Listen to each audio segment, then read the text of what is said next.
Jai Hind students, welcome to my physics classes. Students, mind is the chief factor governing the body, and hence one should always avoid suggesting to the mind the thoughts of human limitations. So basically, you are only confined by the walls you build yourself. So my advice to you is don't confine yourself by the walls. Instead, have high spirits. With that positive note, students, let's start today's session. Today we'll be discussing a very interesting topic, and that is satellite.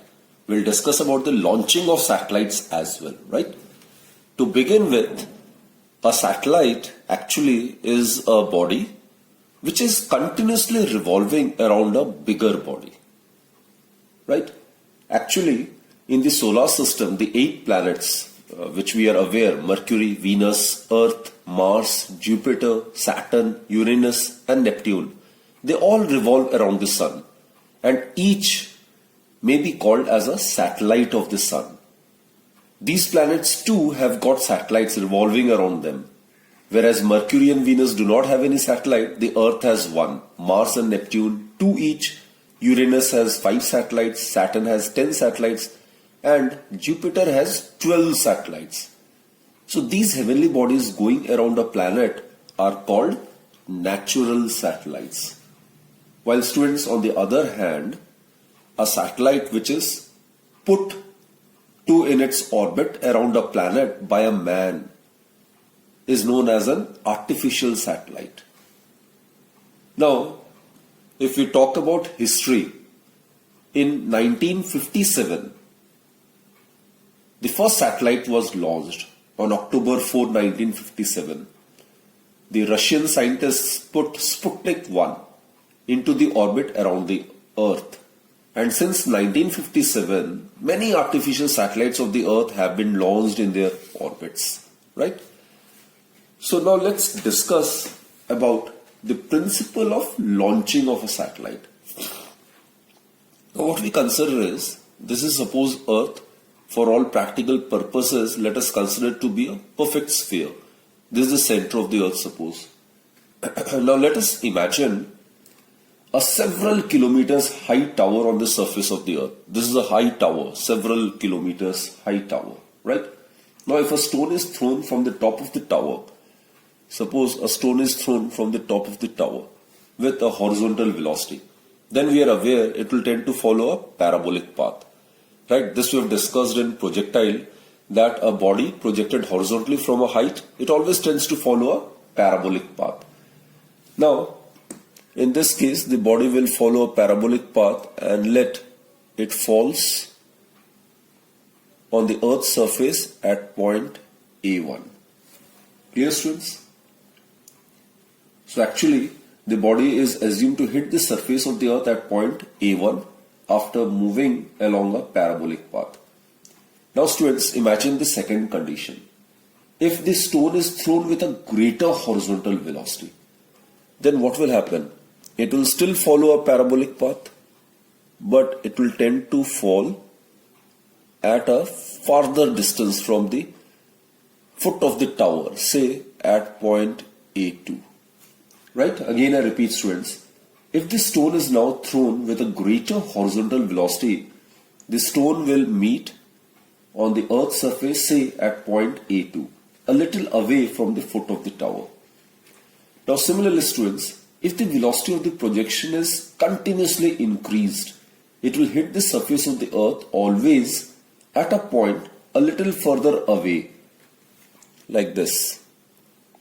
If it is projected with much higher horizontal velocity, then it will meet the Earth's surface at a further away distance. This is suppose A3.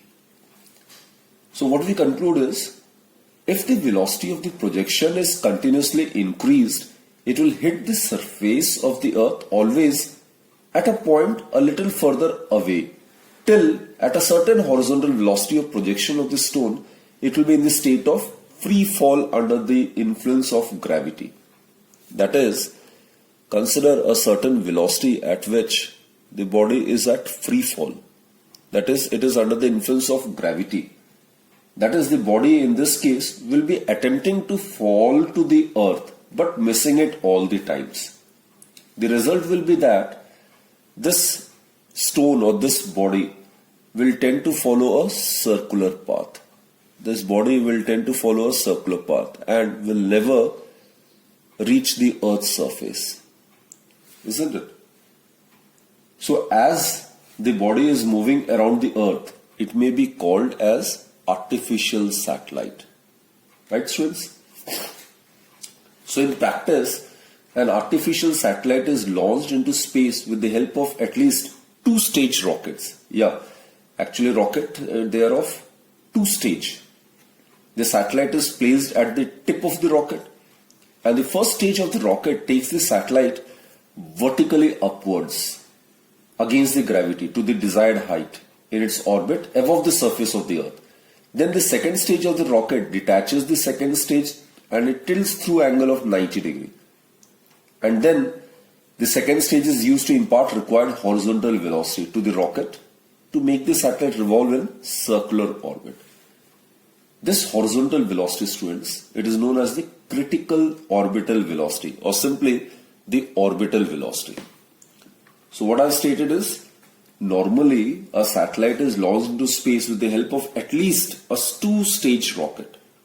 Initially, the satellite is placed at the tip of the rocket, and the first stage of the rocket takes the satellite vertically upwards. And then in the second stage, what happens is it tilts it through angle of 90 degree. And then the second stage is used to impart required horizontal velocity. And if the velocity is greater, is sufficient, then it tends to move around the bigger body in a circular orbit, and hence it becomes a satellite. Right? Now students, let us discuss the different orbital shapes corresponding to different velocities of a satellite. Right? Let's discuss the first case. In case the horizontal velocity imparted is less than that of the critical orbital velocity, or simply orbital velocity, then the satellite tends to follow a parabolic path and eventually it falls to the surface of the Earth. Right? As we have discussed, students, the velocity, initially what we have discussed is, we have imagined a several kilometers high tower on the surface of the Earth. Isn't it? Now here, if the body is imparted a velocity which is less than that of the critical orbital velocity, then it will follow a parabolic path and it will tend to fall to the surface of the Earth. Right? Obviously, this body can't be called as a satellite. So, point 1, it is depicted by this diagram. This is 1. It will fall at a point on the Earth's surface. It won't be able to orbit around the Earth. Now, second scenario, students, when the horizontal velocity which we impart from this high tower to the body is equal or precisely equal to the critical velocity, then what happens is the satellite will be in the state of free fall. It will always actually be in the state of free fall under gravity. That is, it will be attempting to fall to the Earth but missing it all the times. So in this case, it will tend to follow a desired circular orbit around the Earth. This is depicted by diagram 2, this one. So if the horizontal velocity imparted to a body from the top of a tower is equal to the critical orbital velocity, then the satellite will move in the desired circular orbit around the Earth. Right? So the nature of the path would be circular. Now case 3, students.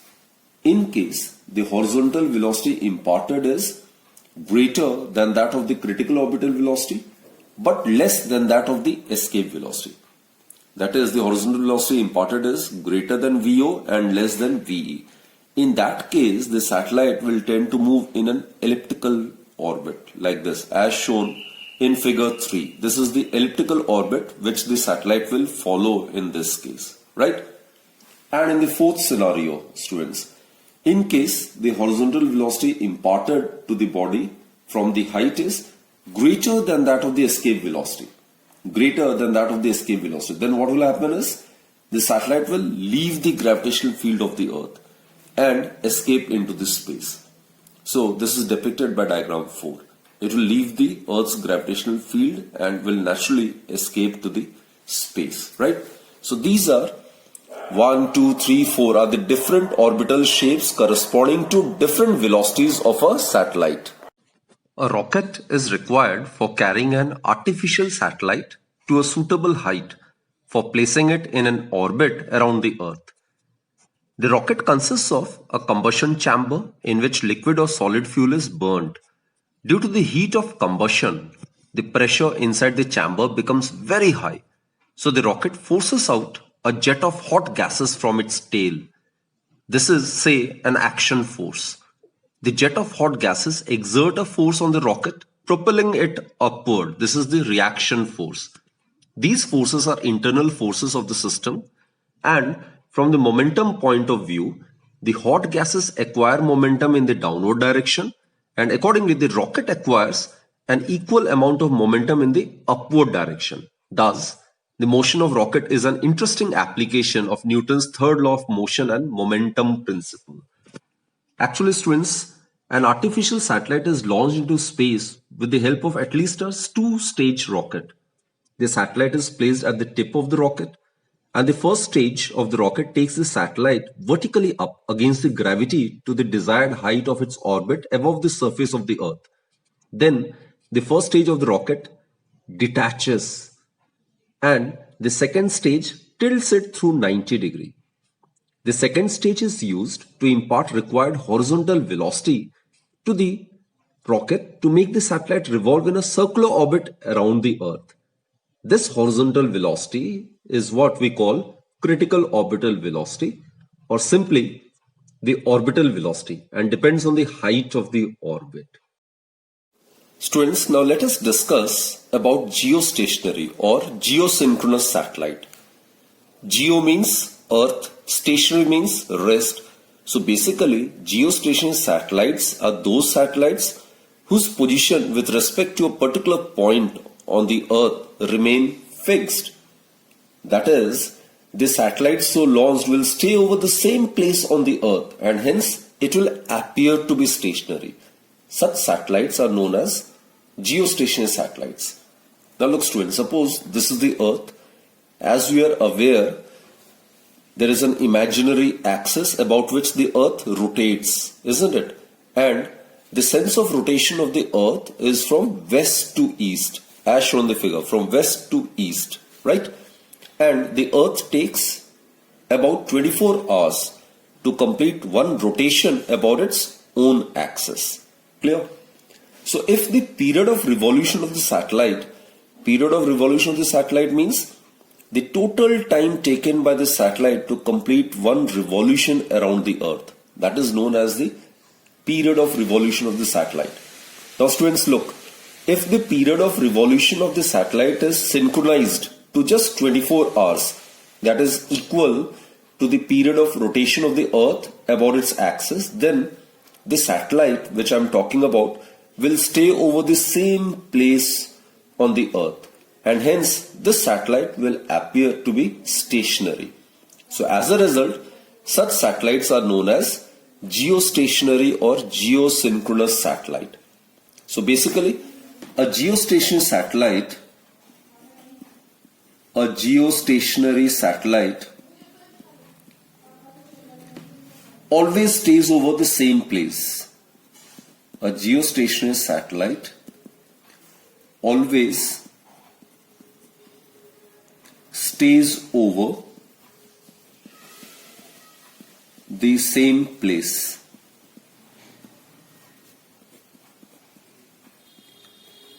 Above the Earth.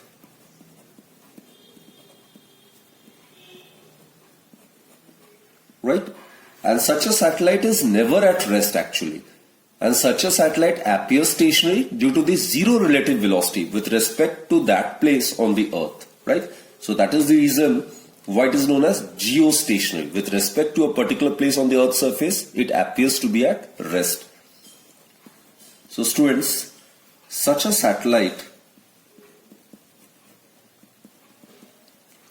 appears to be at rest or appears stationary appears stationary due to its zero value of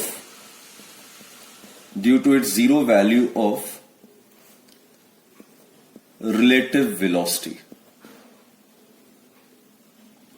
Due to its zero value of relative velocity with respect to that place on Earth. So such satellites are known as geostationary satellites, and the orbit of a geostationary satellite is known as the parking orbit. This orbit may be termed as the parking orbit or geosynchronous orbit.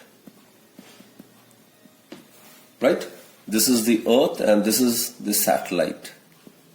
It is the geostationary satellite. Clear, students? Now, as we are aware, at a given place, the period of revolution of the Earth satellite depends solely on its height above the surface of the Earth. And the height of the satellite above the surface of the Earth, so that the satellite will have a period of revolution of 24 hours and will appear as a stationary satellite, is calculated to be about 35,930 kilometers. So the height of the parking orbit above the Earth's surface, above the equator, is found to be 35,930 kilometers, which can be approximately considered to be 36,000 kilometers. Right? I'm talking about this distance. It is about 36,000 kilometers. So students, basically the orbital velocity of a stationary satellite, when calculated, it is found to be about 3.08 kilometer per second. So its velocity, the orbital velocity, it is found out to be about 3.08 kilometer per second. And it should be mentioned over here that the gravitational force of attraction between the satellite and the Earth, that provides the necessary centripetal force to the satellite so as to enable it to revolve around the Earth in a definite orbit. Right?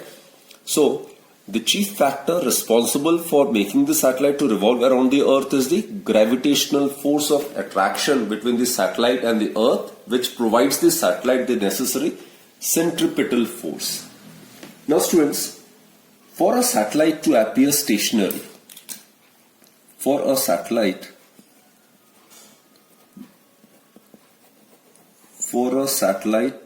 to appear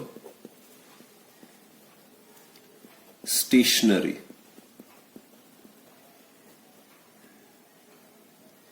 the following are the mandatory conditions. The following are the necessary or mandatory conditions. Let's discuss them one by one. First, students, it should revolve in an orbit which is concentric and coplanar with that of the equatorial plane. This is the equatorial plane. If you cut Earth into two equal parts passing to the center, so this is the longest, this is the greatest circle on the Earth's surface, isn't it? So this is known as the equator, and this plane is known as the equatorial plane. This plane is known as the equatorial plane. So basically, this is the orbit. It should be concentric with that of the equator. That is, O is the common center of the equator as well as of this orbit. And the orbit should also be coplanar. Coplanar means in the same plane. So the equatorial plane and the plane of this parking orbit should be the same plane. That is, they should be coplanar. So this is the first condition. So the geostationary satellite should revolve in an orbit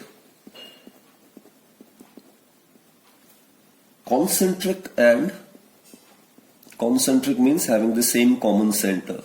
Concentric and coplanar, having common plane with the equatorial plane. This is the first condition.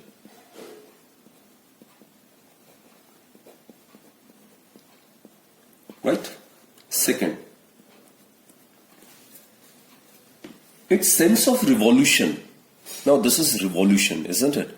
Its sense of revolution must be same as that of the rotation of the earth about its own axis, that is in the anti-clockwise direction, that is from west to east, isn't it? We are aware earth rotates about its own axis from west to east, that is in the anti-clockwise direction. So the sense of revolution of this geostationary satellite should also be same, that is in the anti-clockwise direction from west to east, right? Same as that of the rotation of the earth about its own axis. So that's the second point. That is, its sense of revolution should be same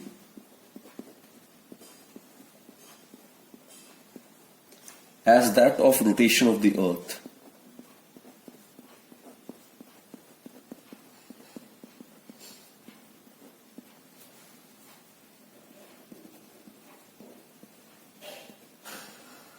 About its own axis. About its own axis. That is in the anti-clockwise direction. That is in the anti-clockwise direction, isn't it? Anti-clockwise direction, which is from west to east. Okay. Third mandatory condition for a satellite to be acting as a geostationary satellite. Its period of revolution around the earth. This is very, very important, students. The period of revolution of the satellite around the earth must be precisely same as that of the earth about its own axis.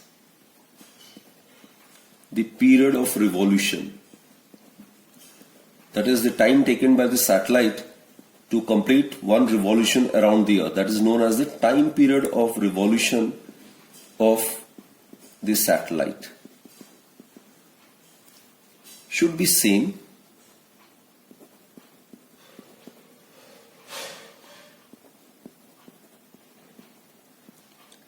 as that of the earth about its own axis. As that of the earth about its own axis.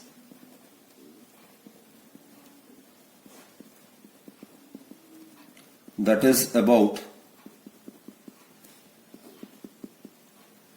24 hours, right? So its revolution around the earth should be same as that of the time taken by the earth to complete one rotation about its own axis, that is 24 hours, right? So this is the third mandatory condition. And fourth, students, just now we have discussed, for a satellite to have a time period of 24 hours, it should be put in an orbit which is at a height of about 36,000 kilometers above the Earth's surface or above the equator of the Earth. So the height of the orbit, the height of the parking orbit above the equator is found to be about approximately 36,000 kilometers. So these are the four conditions which, when satisfied, a satellite appear to be stationary with respect to a particular place on the earth, and that satellite will act as a geostationary satellite, right? Now students, I would like to mention a very, very important point, that the space rockets are always launched from west to east and in the equatorial plane. They are always launched from west to east and on the equatorial plane. at these places, that is the places which lie on the equator, from here the space rockets are launched. So the reason is that when the space rocket is launched from west to east, then what happens is the linear speed of the earth due to its own rotational motion also gets added to the launching speed of the rocket. So its efficiency get increased. And further, the radius of the earth is maximum in the equatorial plane. So its linear speed will also be maximum in the equatorial plane, because linear speed, as we are aware, is omega r.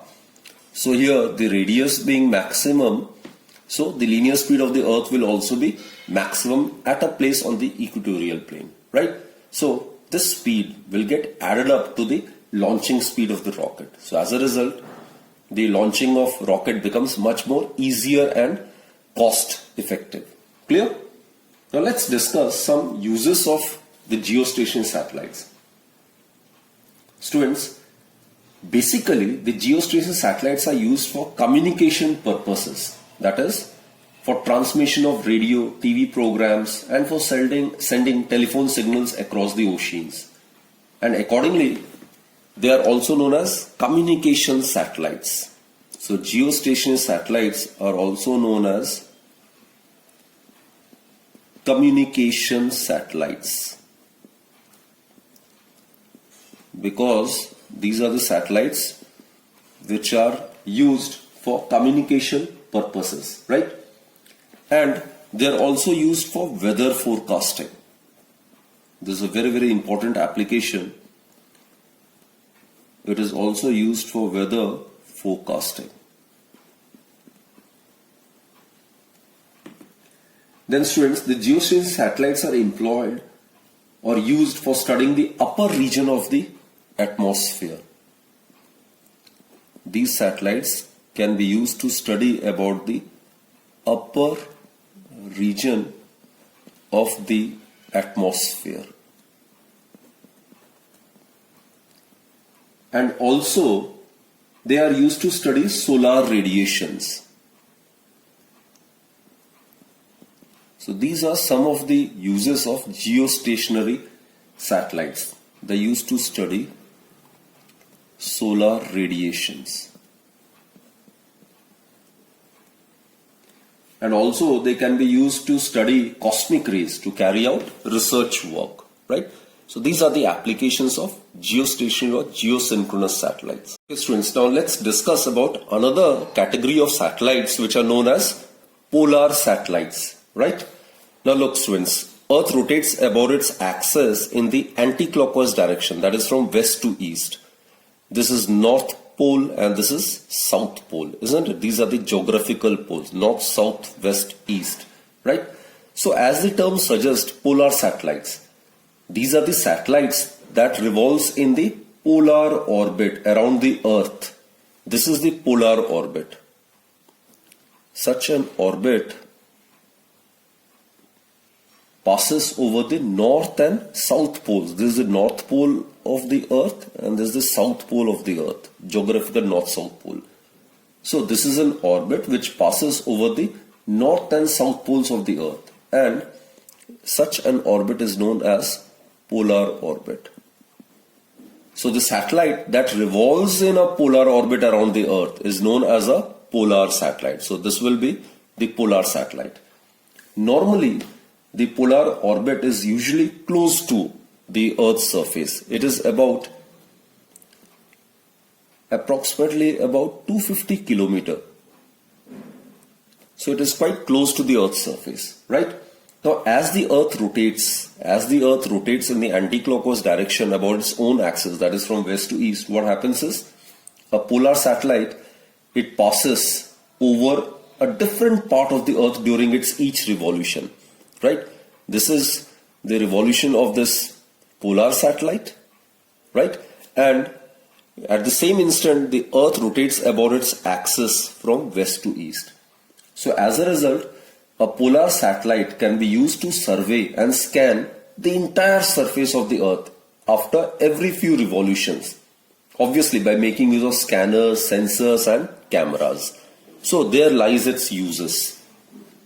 So students, polar satellites, they are used to record the land and sea temperatures.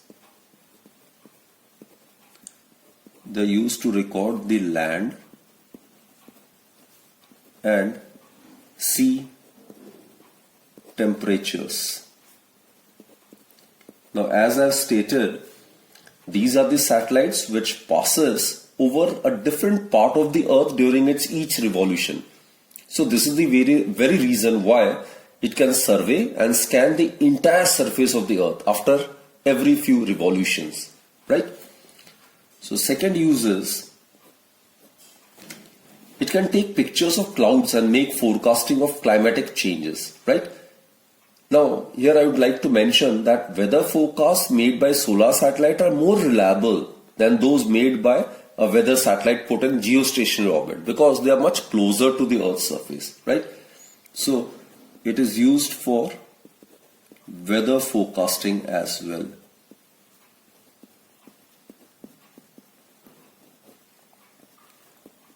Third, students, they are very much used to monitor the trend of greenhouse effect.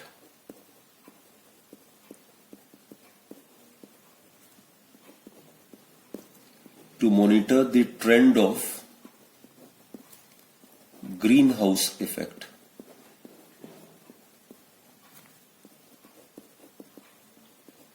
It is because a polar satellite sees the Earth very closely, because it is only at a height of about 250 kilometers above the Earth's surface.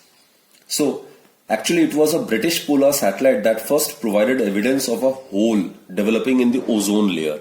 That is known as ozone hole, isn't it? So as such, polar satellite may also be called as monitoring or weather satellite. So it is also known as monitoring satellite or weather satellite. And for the same reason, such satellites are used for various military purposes as well.